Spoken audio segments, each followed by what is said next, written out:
الحمدللہ وکفا والسلام علی عبادہ الذین اصطفیٰ اللہم صل علی سیدنا محمد وعلی آل سیدنا محمد وبارک وسلم۔ ماہ شعبان کی شاید آج آخری رات ہے اور رمضان المبارک کا آغاز ہونے والا ہے۔ رمضان المبارک کے فضائل تقریباً مسلمان جانتے ہیں، سنتے بھی رہتے ہیں، پڑھتے بھی رہتے ہیں۔ رمضان کی فضائل پر کتابیں بھی لکھی گئیں، رسالے بھی لکھے گئے، اور خصوصاً شیخ الحدیث حضرت مولانا زکریا کاندھلوی رحمۃ اللہ علیہ کا رسالہ فضائل رمضان تو پوری دنیا میں مشہور و معروف ہے، بڑی تفصیل سے انہوں نے لکھا ہے۔ یہاں پر وہ تفصیلات بیان کرنا مقصود نہیں، اور نہ ہی اتنا وقت ہے کہ فضائل کو تفصیل سے بیان کیا جائے۔ حدیث شریف میں آتا ہے کہ جب رمضان کی پہلی رات ہوتی ہے، یعنی جب رمضان کا چاند نظر آ جاتا ہے، تو آسمانوں کے دروازے کھول دیے جاتے ہیں، اور آخری رمضان تک یعنی رمضان مکمل ہونے تک پورا مہینہ دروازے کھلے ہوتے ہیں، بند نہیں کیے جاتے، اور وہاں سے رحمتیں برستی رہتی ہیں، مغفرت کے اعلانات ہوتے رہتے ہیں۔ بہت بڑی فضیلت ہے۔ ایک روایت میں آتا ہے کہ جب مسلمان رمضان کے مہینے میں تراویح پڑھنے کے لیے آتے ہیں، رات کے قیام ہے، یہی رات کی نماز ہے جو رمضان میں پڑھی جاتی ہے، تو فرمایا کہ جو اخلاص کے ساتھ اللہ کی رضا کے لیے تراویح پڑھتا ہے، اللہ تبارک و تعالی اس کے پچھلے سارے صغیرہ گناہوں کو معاف فرما دیتے ہیں۔ تو ایک ہی رات میں سارے گناہ معاف ہو جاتے ہیں۔ 29 یا 28 راتیں تو اس کے علاوہ مزید بھی ہیں، اب کتنا نوازا جائے گا۔ اور یہ بھی روایات میں آتا ہے کہ رمضان میں جو ایک سجدہ کرتا ہے تو اس ایک سجدے کا اجر کتنا ملے گا؟ فرمایا کہ اس کے لیے جنت میں ایک درخت لگا دیا جاتا ہے، وہ دنیاوی درخت نہیں، بیری یا شہتوت کا درخت نہیں، صنوبر کا درخت نہیں، وہ جنت کا درخت جس کا تنا چاندی کا ہوگا، شاخیں سونے کی ہوں گی۔ فرمایا کہ وہ درخت لگا دیا جاتا ہے، اور وہ درخت کتنا؟ فرمایا کہ ایک تیز رفتار گھڑ سوار اپنے گھوڑے پر سوار ہو کر اپنا گھوڑا دوڑاتا رہے، 500 سال تک وہ سفر طے کرے، اس درخت کا سایہ ختم نہیں ہوگا۔ یوں سمجھیں کہ 500 سال تک موٹر سائیکل آپ دوڑاتے رہیں، ایک درخت کا سایہ ختم نہیں کر سکتے۔ تو اندازہ لگائیں کہ روزانہ کتنے سجدے ہیں، اور مہینے میں کتنے سجدے ہیں، اور کتنے درخت لگا دیے گئے۔ یہ مہینہ باعث برکت مہینہ ہے، رحمتوں والا مہینہ ہے۔ پروردگار عالم اس مہینے میں اپنے بندوں کو نوازنا چاہتے ہیں، عطا کرنا چاہتے ہیں، بشرط یہ کہ بندے آنے کے لیے آئیں اور اپنا دامن پھیلائیں، اللہ رب العزت سے کچھ مانگیں۔ لیکن اس کے لیے شرط یہ ہے، یہ بھی آتا ہے حدیث شریف میں، کہ جو آدمی روزہ رکھ لیتا ہے اور اپنے آپ کو گناہوں سے نہیں بچاتا، جس طرح باقی 11 مہینے گزرے اسی طرح اس مہینے کو بھی گزار رہا ہے، جس طرح اپنے وقت کو باقی اوقات میں ضائع کیا کرتا تھا، یہ مہینہ بھی اسی حال میں گزار رہا ہے۔ تو اس حال میں اگر یہ روزہ رکھتا ہے تو فرمایا کہ سوائے بھوک اور پیاس کے اس کے حصے میں کچھ نہیں آئے گا، یعنی وہ ساری برکات سے اور رحمتوں سے محروم رہے گا۔ تو اس لیے یہ مہینہ جب اللہ رب العزت نے ہمیں عطا فرمایا اور اس مہینے میں پروردگار عالم بخشنا بھی چاہتی ہیں، ہمیں اپنی رحمتوں سے نوازنا بھی چاہتے ہیں، ہمارے دامن بھرنا چاہتے ہیں، ہماری جھولیوں کو بھرنا چاہتے ہیں، تو ہمیں بھی چاہیے کہ اپنا دامن پھیلا لیں۔ ہمیں بھی چاہیے کہ جو زندگی میں جو 11 مہینے یا ہم اپنی سابقہ زندگی جس حال میں گزارتے رہے، غفلت میں گزارتے رہے، کم از کم یہ 1 مہینہ تو ہم اللہ کی مرضی پہ گزار لیں۔ یہ 1 مہینہ اپنی خواہشات کو پس پش ڈال دیں، اپنی مرضی کو پیچھے ڈال دیں، جو کام ہم پہلے کیا کرتے تھے ان کاموں کو ہم چھوڑ کر اس مہینے میں وہ کچھ کما لیں۔ اور یہ ہمارے لیے مشکل نہیں ہے، ہم روزانہ دیکھتے ہیں، ہمارے سامنے یہ ساری باتیں، مشاہدہ اور تجربہ ہے۔ اب آپ دیکھ لیں، آپ میں سے کتنے حضرات دکاندار بیٹھے ہوں گے یا باقی دکاندار کتنے ہیں، آپ ان کو دیکھتے ہیں کہ اب وہ ابھی سے ہی تیاری کر رہے ہیں۔ کوئی کپڑے کا کاروبار کرنے والا ہے یا جوتوں کا کاروبار کرنے والا ہے، وہ تیاری کر رہے ہیں، ان کا مال آ رہا ہے۔ روز ہم سے مسائل پوچھتے ہیں کہ ہمارے پاس اپنی رقم تو ہے نہیں، ہم دوست سے قرض لینا چاہتے ہیں تو کس طریقے سے اس کو نفع دیں گے، یعنی قرض لے لے کر مال لایا جا رہا ہے۔ اور ان سے پوچھا جائے کہ ایسا آپ کیوں کر رہے ہیں، تو وہ جواب دیں گے کہ ہمارے کاروبار کا سیزن ہے، سال بھر کی ہماری کمائی کا یہی سیزن ہے۔ عید کا موقع آتا ہے تو ہم جو کچھ کما لیتے ہیں سارا سال کھاتے ہیں، تو ہمارا سیزن ہے۔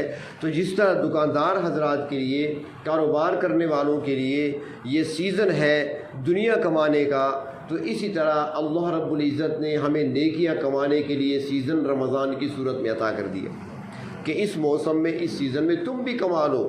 دنیا والے کماتے ہیں، ان کے سالانہ تہوار ہوتے ہیں، سالانہ میلے ہوا کرتے ہیں، اور اس میں سال بھر کی کمائی وہ جمع کرتے ہیں، وہ ان کے لیے سیزن ہوا کرتا ہے، وہ اس موسم میں جمع کیا کرتے ہیں۔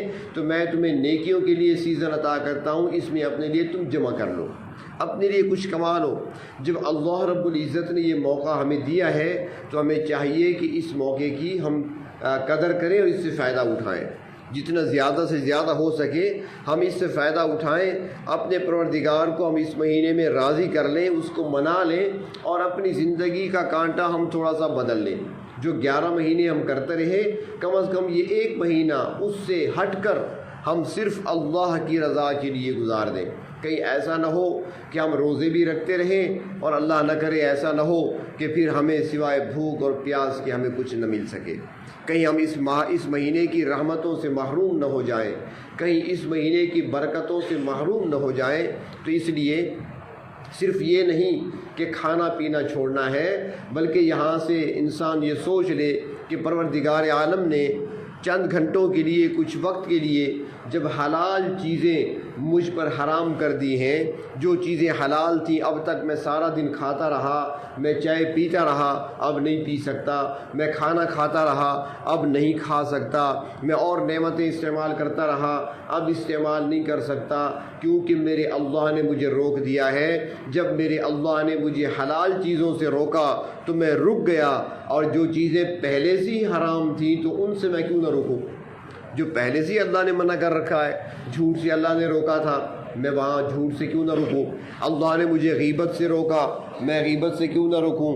اللہ رب العزت نے مجھے الزام تراشی سے روکا، تو میں اس جرم سے کیوں نہ رکوں؟ اللہ تعالیٰ نے مجھے چغل خوری سے روکا، تو میں اس سے کیوں نہ رکوں؟ اللہ نے مجھے دھوکہ دینے سے اور چوری کرنے سے مجھے روکا ہے، منع کیا ہے، وہ تو پہلے بھی حرام تھا، تو میں اس حرام کو کیوں نہ چھوڑوں؟ تو ہم سوچ لیں، جب اللہ کے حکم پر ہم حلال چیزوں کا استعمال چھوڑ دیتے ہیں تو پھر ہم حرام کو کیوں نہیں چھوڑ سکتے؟ اس لیے ہم جہاں حلال کو چھوڑیں گے، جہاں کھانے پینے میں ہم اللہ تبارک و تعالیٰ کے حکم کے مطابق، جب تک حکم ہے کھانے کا کھاتے رہیں گے، جب حکم ہوگا اب نہیں کھانا تو کھانا بند کر دیں گے، پینا بند کر دیں گے، یہاں تک کہ جب تک سورج غروب نہیں ہو جاتا۔ اس کے بعد اللہ رب العزت نے ہمیں کھانے پینے کا حکم دیا ہے، اجازت دی ہے، تو اس وقت کھائیں پیئیں گے۔ تو جس طرح روزے کی حالت میں ہم نے یہ کام کرنا ہے، وہاں ساتھ یہ بھی سوچیں کہ ہم نے ان باتوں کو بھی چھوڑنا ہے، ان کاموں کو بھی چھوڑنا ہے جو اللہ رب العزت نے ہمارے لیے حرام قرار دیے ہیں۔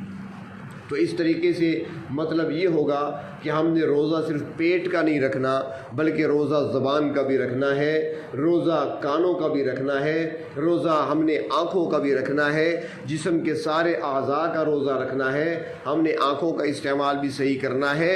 اللہ نے آنکھیں دی ہیں تو کم از کم 1 مہینہ تو ہم اسے صرف کر لیں قرآن پاک کو دیکھنے میں، قرآن پاک کے حروف کو دیکھنے میں، تلاوت کرنے میں۔ کان اللہ نے دیے ہیں سننے کے لیے، تو یہ کم از کم 1 مہینہ تو ہم یا کلام پاک سن لیں یا اللہ اور اللہ کے رسول کی باتیں اپنے کانوں سے سن لیں۔ ہم گانے بجانے سے اور ایسی باتیں سننے سے ہم باز آ جائیں، کم از کم 1 مہینہ تو رک جائیں کہ جن کے سننے سے اللہ رب العزت نے ہمیں روکا ہے۔ زبان اللہ رب العزت نے عطا فرمائی ہے، تو کم از کم یہ 1 مہینہ تو ہم اللہ کی ذکر سے اس زبان کو ترک کر لیں، 1 مہینہ تو ہم زبان سے تلاوت کا کام لے لیں، اللہ کے ذکر کا کام لے لیں، جھوٹ اور دھوکہ دینے سے اور باقی فضولیات سے اور فضول باتوں سے اپنی زبان کو ہم روک لیں، کنٹرول کر لیں، کم از کم 1 مہینہ اللہ کی رضا کے لیے ہم گزار دیں۔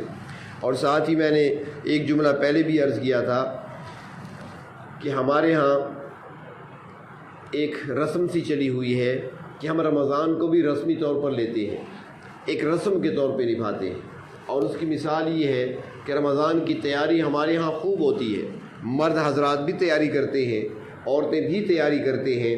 مرد تیاری یہ کرتے ہیں کہ ہم نے سحری افطاری کے لیے انتظام کیا کرنا ہے، ہم نے کیا کچھ خریدنا ہے، کیا لانا ہے، کیا پروگرام ترتیب دینا ہے، وہ کھانے پینے کے انتظامات میں سوچ رہے ہوتے ہیں اور اسی کے مطابق اپنے جیب کو برابر رکھتے ہیں۔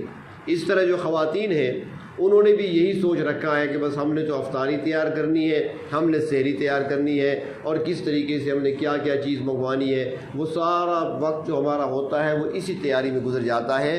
حالانکہ چاہیے تو یہ تھا کہ ہم یہ سوچتے کہ ہم کتنا وقت اپنا بچا سکتے ہیں۔ ایک خاتون کو یہ چاہیے تھا کہ وہ سوچتی کہ پہلے جو میرا وقت 1.5 گھنٹہ 2 گھنٹے کچن میں شام کو لگتے تھے، اب کوئی ایسا طریقہ اختیار کروں تاکہ میرا وقت بجائے 2 گھنٹے لگنے کے 1 گھنٹہ کچن میں صرف ہو، میرا وقت کچھ بچ جائے تاکہ میں اللہ کی یاد کے لیے بیٹھ سکوں، اللہ کا ذکر کر سکوں، تلاوت کر سکوں۔ تو اس لیے اپنے وقت کو بچانا یہ اصل تھا رمضان کی تیاری۔ ہم نے اس کا الٹ شروع کر دیا۔ کھانا پینا تو سارا سال لگا رہتا ہے، وہ تو 11 مہینے ہم کھاتے رہے پیتے رہے، سارا دن کھاتے رہے، سارا دن پیتے رہے، لیکن اب 1 مہینہ آیا تو وہ کھانے پینے میں مصروف ہونے کے بجائے وہ اوقات ہمیں بچانے چاہیے، اپنے وقت کو اس طرح ترتیب دینا چاہیے تاکہ ہم اپنے رب کو راضی کر سکیں۔ ہم جو گناہ کر چکے، جو غلطیاں کر چکے، جو ہم اپنے دلوں کو سیاہ کر چکے ہیں، تاکہ ان دل کی سیاہی کو ہم دھو سکیں، اسے صاف کر سکیں، دل کو چمکا سکیں، اپنے باطن کو ہم صاف کر سکیں، اپنے رب کو ہم منا سکیں، راضی کر سکیں، اور آخرت کے لیے چونکہ سیزن ہے نیکیاں کمانے کا، تو زیادہ سے زیادہ ہم نیکیاں کما سکیں اور حاصل کر سکیں۔ چاہیے تو یہ تھا ہمیں، لیکن ہم کھانے پینے کے مشاغل میں وقت کو ضائع کر دیتے ہیں۔ تو اس لیے ان اوقات کو ضائع نہیں کرنا چاہیے۔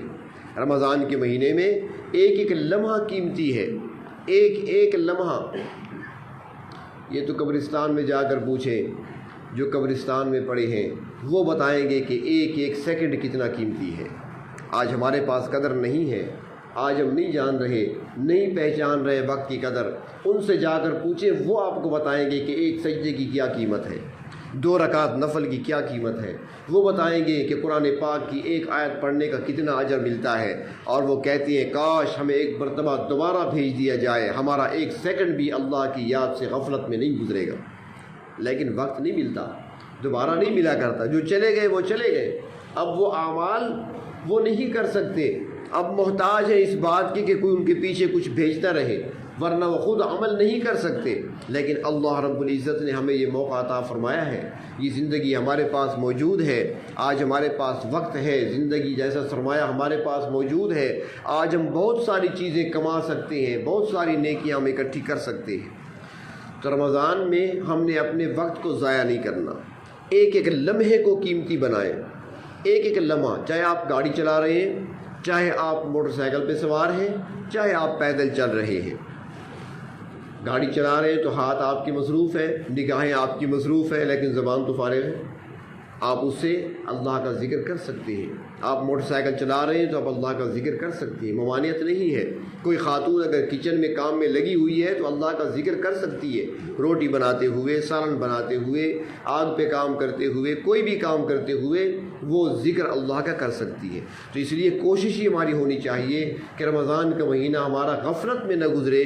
کم از کم یہ رمضان تم اس حال میں گزار لیں کہ ہمارا ایک لمحہ بھی ضائع نہ ہو، اور ہم ہر لمحے کو قیمتی بنا لیں. اور قیمتی بنے گا اللہ کی یاد سے، اللہ کے ذکر سے، اور گناہوں کے چھوڑنے سے. تو یہ ایک مہینہ گناہوں کو چھوڑ دیں. اس لیے ہم نے کچھ وہ ترتیب دیا ہے. بہت سارے ساتھی پوچھتے ہیں کہ چلو آپ کہتے ہیں ذکر کریں اور پڑھیں، تو ہم کیا پڑھیں کیا؟ تو ایک ترتیب نہیں ہوتی ان کے پاس. تو پہلی بات تو یہ ہے کہ قرآن پاک کی تلاوت کثرت سے کریں.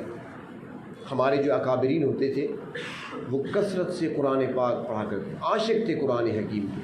ابھی کل کسی نے پوسٹ بھیجی تھی، کچھ ساتھی بھیج دیتے ہیں، ورنہ اکثر ساتھی ایسے بھیجتے ہیں نا کہ وہ ایک ہی جگہ آ جاتی ہیں، 50-60 آ جاتی ہیں، کون پڑھے؟ تو کبھی کسی پہ نظر پڑ جاتی ہے تو پڑھ لیتے ہیں. تو وہ کسی نے پوسٹ بھیجی، اس میں ایک واقعہ لکھا ہوا تھا کہ ایک مرتبہ ختم نبوت کی تحریک کے دوران ہمارے اکابرین جیل میں تھے. حضرت سید عطا اللہ شاہ بخاری رحمۃ اللہ علیہ، حضرت خواجہ خان محمد صاحب رحمۃ اللہ علیہ، یہ بڑے بڑے حضرات جیل میں تھے. تو ابھی رمضان، باقی رمضان کا مہینہ آ گیا تھا. تو جیل میں اس وقت ان کے ساتھ حضرت قاری رحیم بخش صاحب پانی پتی رحمۃ اللہ علیہ، بہت بڑی شخصیت ہے. وقت نہیں کہ میں سناؤں، آپ کو ان کے واقعات سنانے بیٹھوں ساری رات گزر جائے گی کہ قرآن کے کیسے عاشق تھے. وہ بھی ان کے ساتھ تھے. نفل میں یہ میں عرض کر دیتا ہوں، جو حفاظ کرام بیٹھے ہیں ان کے لیے، جو حافظ قرآن بیٹھے ہیں، حضرت قاری رحیم بخش صاحب رحمۃ اللہ علیہ آخری عمر تک بڑھاپے کی حالت میں بھی ان کا معمول تھا 5 سپارے نفل میں پڑھنا، رات کو ان کا معمول تھا. اس کے علاوہ تلاوت الگ تھی.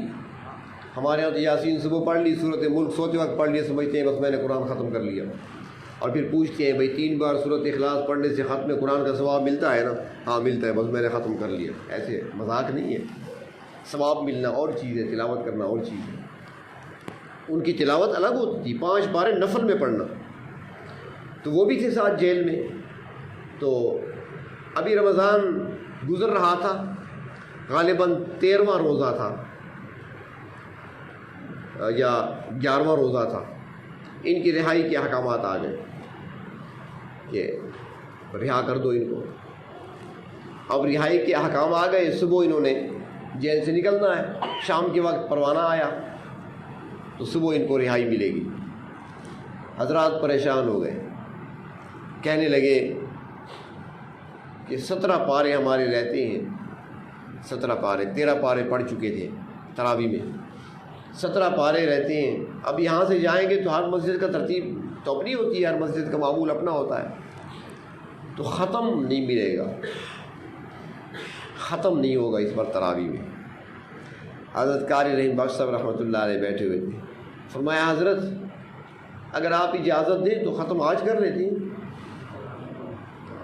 تو انہوں نے فرمایا خوشی کی بات ہے. انہوں نے کہا ٹھیک ہے جی، عشاء پڑھ کے پڑھتے ہیں. عشاء کے بعد نماز پہ کھڑے ہوئے تراویح پر حضرت قاری رحیم بخش پانی پتی رحمۃ اللہ علیہ نے پہلی رکعت میں 17 پارے پڑھ دیے. پیچھے کھڑے ہوئے تھے، سن رہے تھے، سارے کھڑے ہیں پیچھے. ایک رکعت میں 17 پارے پڑھ دیے، یہ ختم ہو گیا.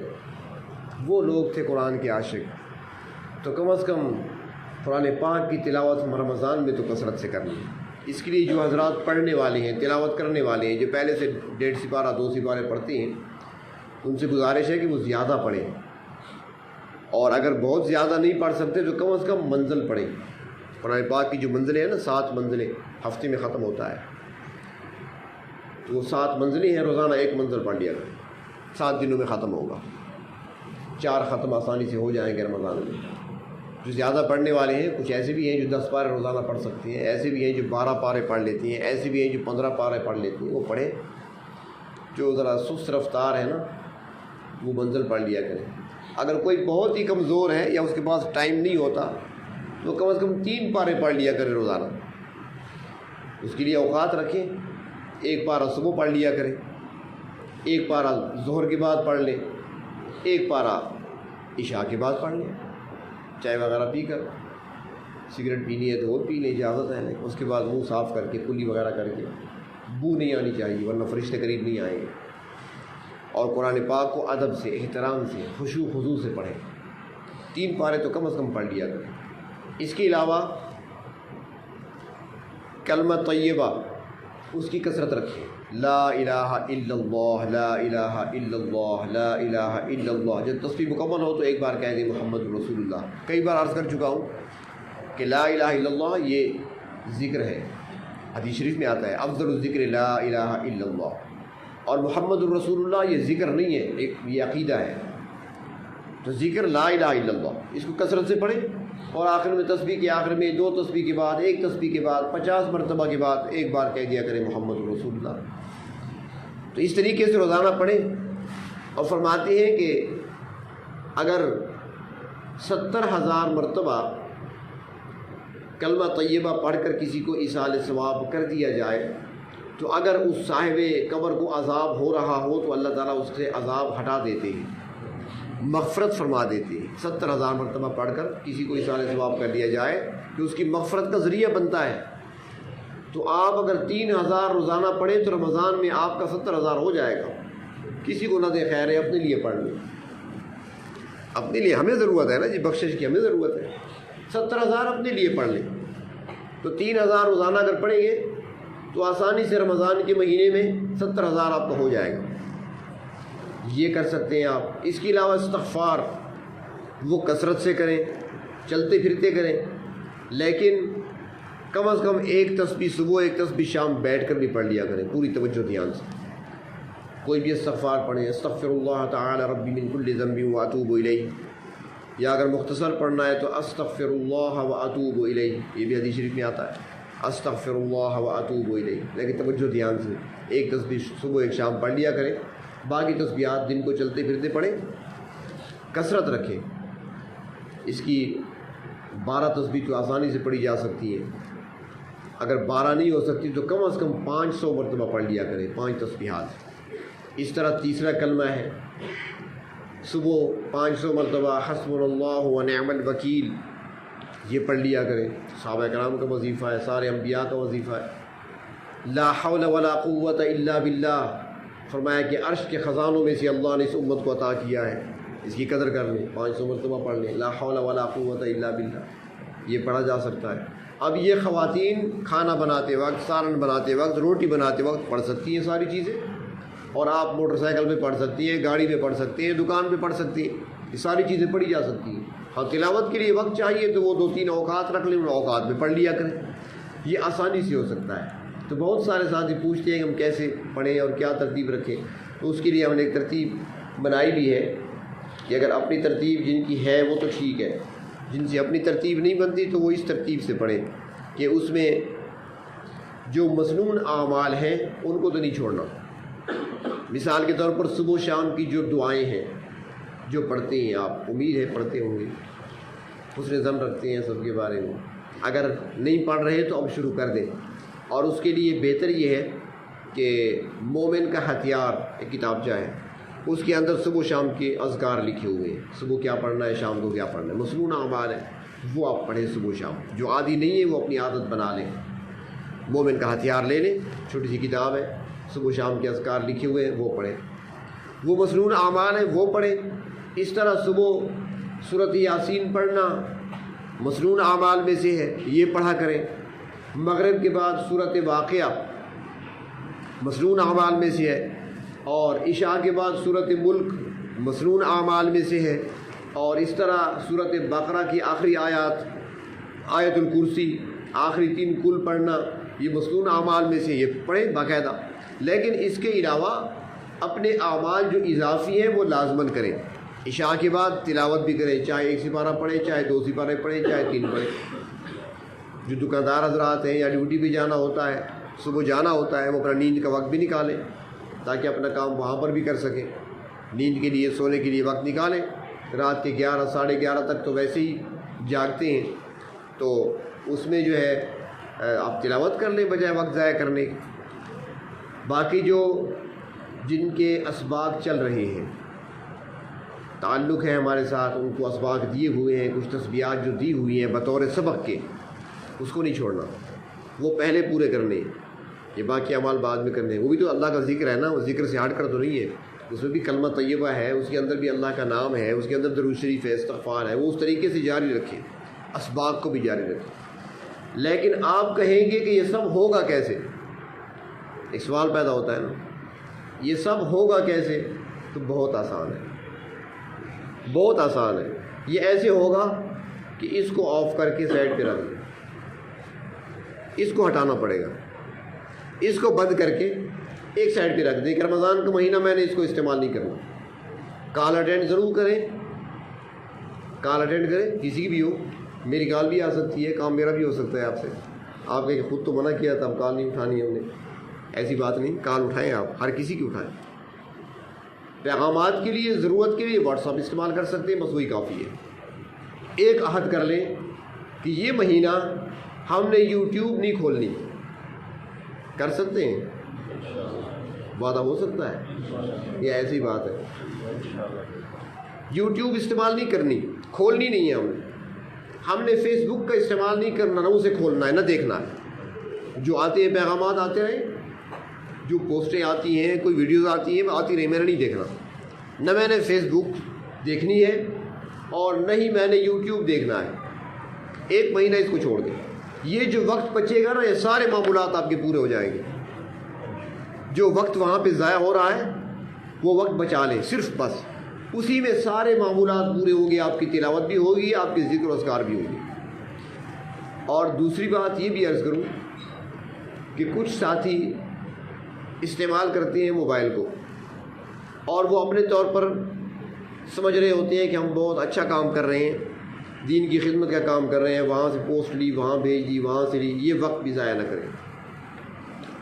پہلے مجھے اپنی فکر کرنی چاہیے، دوسروں کی بات میں سوچوں گا. یہ تصور کریں کہ پہلے اپنے لیے تو کچھ کر لوں، دوسرا پتہ نہیں اس کو بتاؤں گا وہ پڑھے گا یا نہیں پڑھے گا، وہ عمل کرے گا نہیں کرے گا، میں خود تو کر لوں. تو خود ہی کریں. ہاں انتہائی ضروری چیز ہے، بے شک بھیجیں. ایک لطیفہ عرض کروں. امام اعظم ابو حنیفہ رحمۃ اللہ علیہ نے فرمایا کہ نماز میں 4 رکعت والی نماز میں ایک آدمی بھول گیا، بیٹھا تھا تشہد میں. اب اس نے تشہد پڑھ کر اٹھنا تھا، اشہد ان محمدًا عبدہ ورسولہ. اب اس نے کھڑا ہونا ہے، لیکن وہ بھول گیا. اس نے درود شریف شروع کر دیا. اب درود شریف جب شروع کیا ہے تو کیا اس پر سجدہ سہو واجب ہوگا کہ نہیں؟ بعد میں اسے یاد آ گیا، وہ کھڑا ہو گیا. اس خیال آیا کہ بھائی میری دوسری رکعت تھی، میں نے 2 رکعتیں اور پڑھنی ہے. اسے خیال آیا، وہ فوراً کھڑا ہو گیا. تو اب کیا وہ سجدہ سہو کرے گا کہ نہیں؟ تو امام صاحب نے فرمایا کہ تشہد مکمل کرنے کے بعد اس نے پڑھا اللہم صلی، یاد آ گیا، کھڑا ہو گیا. اتنا پڑھا تھا اللہم صلی، زیادہ نہیں پڑھا. یاد آ گیا تیسری رکعت پڑھنی ہے، کھڑا ہو گیا، سجدہ سہو نہیں ہے. اگر اس نے پڑھا اللہم صلی علی، یاد آ گیا، کھڑا ہو گیا، سجدہ سہو نہیں ہے. اگر اس نے پڑھ لیا اللہم صلی علی محمد، یہ پورا درود ہے، یہ مکمل ہو گیا نا جملہ، درود بھیج دیا حضور پر. اللہم صلی علی محمد اس نے یہاں تک پڑھ لیا، بعد میں یاد آیا، کھڑا تو ہو گیا، لیکن اب سجدہ سہو کرے گا. سجدہ سہو سمجھتے ہو نا کسے کہتے ہیں؟ کسے کہتے ہیں؟ آپ کہیں گے 2 سجدے سلام پھیر بس. سجدہ سہو کے معنی جرمانہ، ہماری زبان میں اس کا معنی جرمانہ ہے. تو اب اس نے کہا تھا اللہم، یا اللہ، جرمانہ نہیں لگا. اللہم صلی، جرمانہ نہیں لگا. اللہم صلی علی، جرمانہ نہیں لگا. اس نے جب جملہ مکمل کر لیا اللہم صلی علی محمد، جرمانہ لگ گیا. اب سجدہ سہو کرو. مسئلہ تو بتا دیا. رات کو امام اعظم ابو حنیفہ رحمۃ اللہ علیہ سوئے، خواب میں زیارت ہو گئی نبی کریم صلی اللہ علیہ وسلم. اللہ کے رسول نے فرمایا نعمان، جو مجھ پر درود پڑھے جرمانہ اس پہ لگاتے ہو؟ اس نے گناہ تو کوئی نہیں کیا، اس نے درود پڑھا تھا نا. نماز میں اللہم صلی علی محمد مجھ پر درود پڑھا تھا اور تم نے کہا کہ سجدہ سہو کرو تمہاری نماز نہیں ہوگی، جرمانہ تم نے لگا دیا درود پڑھنے پر۔ امام اعظم خواب میں جواب دیتے ہیں، آگے بھی تو امام اعظم تھے نا، خواب میں جواب دیتے ہیں یا رسول اللہ صلی اللہ علیہ وسلم جرمانہ درود پڑھنے پر نہیں لگایا، غفلت میں پڑھنے کی وجہ سے لگایا۔ اگر وہ حاضر ہوتا تو نہ پڑھتا، نہ پتہ ہوتا کہ دوسری رکعت ہے، وہ غافل ہو گیا تھا اور غفلت میں درود پڑھ بیٹھا، اس لیے جرمانہ لگایا۔ اللہ تعالیٰ نے پہنچا دیا تھا، روحانی طور پر پہنچ گیا تھا کہ نماز جو پڑھتے ہیں اور نماز میں جو سلام پھیرتے ہیں، کیوں پھیرتے ہیں؟ نماز میں سلام تو اس لیے پھیرا جاتا ہے نا کہ نمازی جب آیا مصلی پر وضو بنا کر آیا کہ ملاقات کے لیے جا رہا ہے، ایسے نہیں جس طرح ہم کسی آفیسر کی ملاقات کے لیے جاتے ہیں، پہلے تیل کنگھی شیشہ وغیرہ دیکھتے ہیں، ساری چیزیں تیار کرتے ہیں اور خوب تیار ہو کر پگڑی باندھ کر اور اپنے ویسٹ کوٹ وغیرہ کو ٹھیک کر کے پھری جاتے ہیں ملاقات کے لیے صاف ستھرے ہو کر۔ تو یہ بھی تو اللہ کی ملاقات ہے نا نماز۔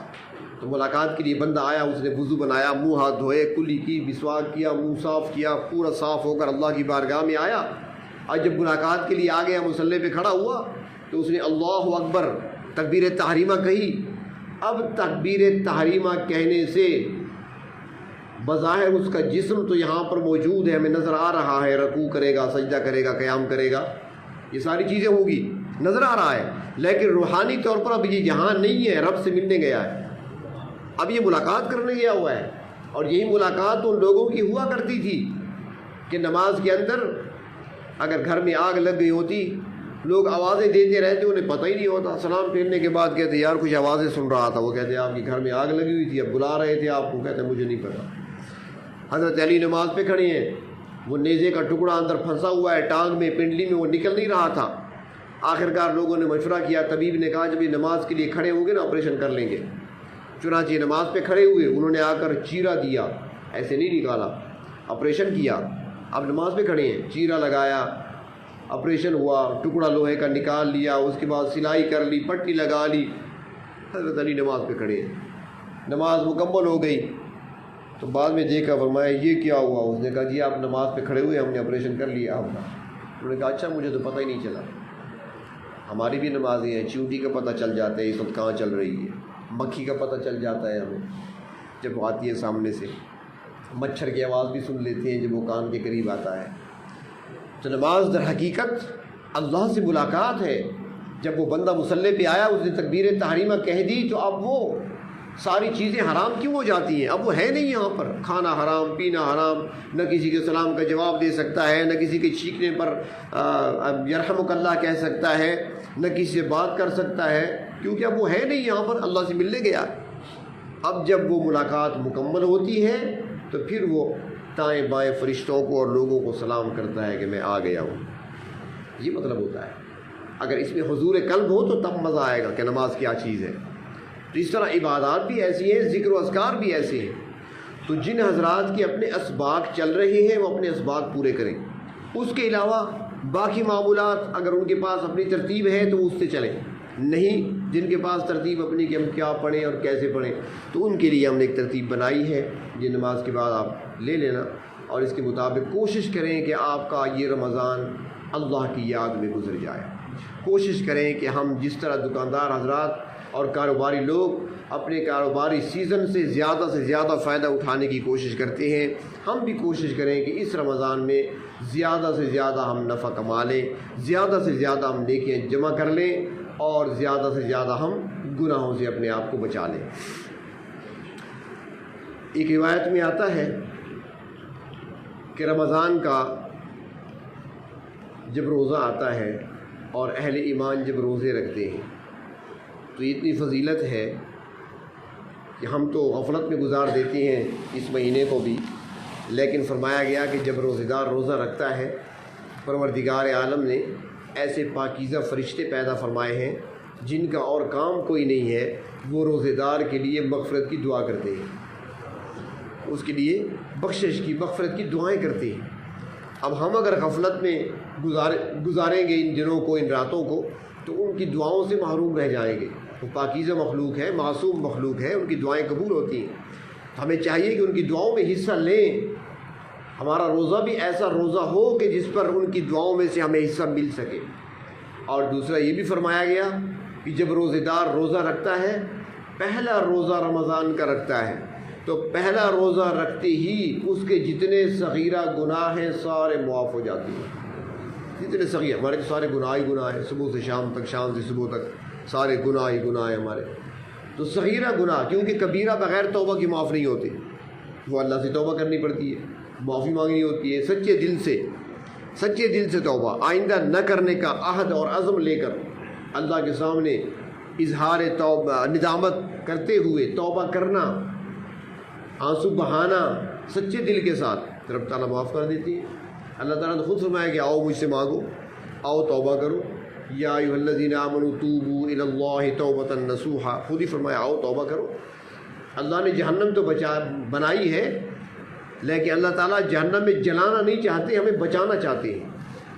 وہ جہنم سے بچانا چاہتے ہیں، جنت لے جانا چاہتے ہیں، اس لیے تو رمضان آتا ہے، جہنم کے دروازے بند کر دیے جاتے ہیں اور جنت کے دروازوں کو کھول دیا جاتا ہے، آسمانوں کے دروازوں کو کھول دیا جاتا ہے، رحمت عام کر دی جاتی ہے، بخشش عام کر دی جاتی ہے۔ تو صغیرہ گناہ روزہ رکھتے ہی معاف ہو گئے، اور جو کبیرہ ہیں ان پر اللہ تبارک و تعالیٰ سے معافی مانگنا۔ تو یہ اعمال ہم کوشش کریں کہ ہماری زندگی تو جیسے گزری یہ مہینہ تو ہم اللہ کی رضا کے لیے ایسے کاموں میں گزار لیں کہ پروردگار ہم سے راضی ہو جائیں، اور اس کے لیے یہ بھی کوشش کریں، دعائیں تو مصنون بہت ساری ہیں، مناجات مقبول تقریباً اکثر ساتھیوں سے میں کہا کرتا ہوں ضرور اپنے پاس رکھیں، اور ایک منزل روزانہ پڑھا کریں۔ اور آج کل رمضان میں اس کا خاص وقت تو سحری کا وقت ہے، اگر سحری کا وقت نہیں ہوتا آپ کے پاس تو صبح کی نماز کے بعد پڑھ لیا کریں، مناجات مقبول ضرور پڑھا کریں۔ اور اس کے علاوہ جو دعائیں ہیں وہ کثرت سے ہر نماز کے بعد، اذان اور نماز کے درمیان بس دعائیں پڑھتے رہا کریں، جتنی دعائیں آپ کو یاد ہیں اللہ سے خوب مانگیں، اپنے لیے، خاندان کے لیے، گھر والوں کے لیے، پوری امت کے لیے، اپنے شہر کے لیے خوب اللہ رب العزت سے مانگتے رہیں۔ اور خاص کر رمضان میں رب اغفر وارحم وانت خیر الراحمین، یہ دعا کثرت سے مانگیں، اس میں مغفرت بھی ہے، اور اس کے اندر مغفرت کے ساتھ ساتھ رحمت بھی ہے۔ تو پہلا عشرہ رحمت کا ہے، دوسرا مغفرت کا ہے، تیسرا پھر جہنم سے خلاصی کے پروانے تقسیم ہوتے ہیں۔ تو آپ پہلے عشرے میں، دوسرے عشرے میں، بلکہ مسلسل رمضان میں رب اغفر وارحم وانت خیر الراحمین اٹھتے بیٹھتے پڑھ لیا کریں، تکیہ کلام بنا لیں۔ اور آخری عشرہ جو ہے اس میں خصوصاً اللہم اجرنا من النار، جس کی تشریح اور تفصیل پہلے یہاں پر گزر چکی ہے، اللہم اجرنا من النار، یہ کثرت سے پڑھیں۔ اور وہ دعا جو لیلۃ القدر کی دعا ہے، حضرت عائشہ صدیقہ رضی اللہ تعالی عنہا نے نبی اکرم صلی اللہ علیہ وسلم سے پوچھا تھا کہ اگر میں لیلۃ القدر کو پاؤں تو کون سی دعا کروں؟ تو اللہ کے رسول صلی اللہ علیہ وسلم نے ارشاد فرمایا تھا اللہم انک عفو تحب العفو فاعف عنا، یہ دعا کیا کرو۔ تو یہ دعا آپ آخری عشرے میں خصوصاً طاق راتوں میں کثرت سے کریں، تو مانگے بھی اللہ تبارک و تعالیٰ سے خوب، اور وقت کو قیمتی بناتے ہوئے اللہ کی یاد میں وقت کو گزاریں، تسبیحات میں، ذکر و اذکار میں، اور قرآن پاک کی تلاوت میں ہمارے شب و روز رمضان کی گزر جائیں، تاکہ رمضان سے ہم پورا حصہ پا سکیں۔ جو ہمارے گزرے ہوئے بزرگ ہیں، جو نیک بندے تھے اللہ تعالیٰ کے، وہ رمضان میں خوب رحمتوں سے فائدہ اٹھایا کرتے تھے، تو ہم بھی ان لوگوں میں کچھ اپنا حصہ شامل کر لیں۔ اللہ تبارک و تعالیٰ ہمیں عمل کی توفیق عطا فرمائے۔